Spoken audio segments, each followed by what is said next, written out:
If you're looking for another staple to add to your home recipes, then look no further. Today I'm going to show you how I made this Cajun dirty rice. Make sure you watch this video to the end for full instructions. Alright, so first you're going to oil up your pan, and then we're going to add in our chorizo.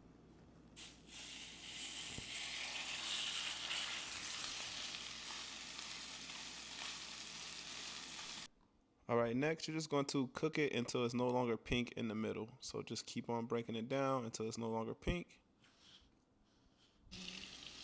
This is how it should look. And then we're going to add in our garlic, our onions. I will have the full ingredients listed in the description box below, so do not worry. If I'm moving too fast, you know I got you. Just want to add in all of your vegetables, add in some green bell peppers, red bell peppers as well. And you just want to mix it all in there. You're going to saute it down for about 3 to 5 minutes. Alright, so next you're going to add in 1 cup of long grain uncooked rice. And you're just going to toast that in there. You're just going to cook it for about 4 to 5 minutes again. We're just trying to toast up the rice a little. Alright, you just want to add in your seasoning. I added some paprika, added a little Creole seasoning. I went with salt, added some pepper as well, and I just stirred it all in there. I will have all the seasonings again listed in the description box, so do not worry.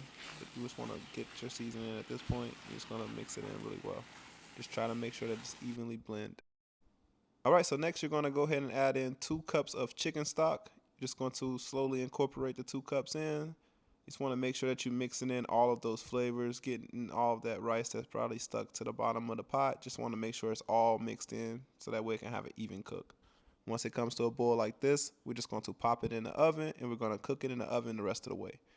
We're just going to leave it in there for about 30 to 35 minutes. So you just want to make sure that you're checking on it after 35 minutes, and you're going to have it on 400 degrees Fahrenheit. And voila, this is how it should look. As you can see, it's thick, firm. Let me know what you guys think about this recipe in the comment section. Until next time.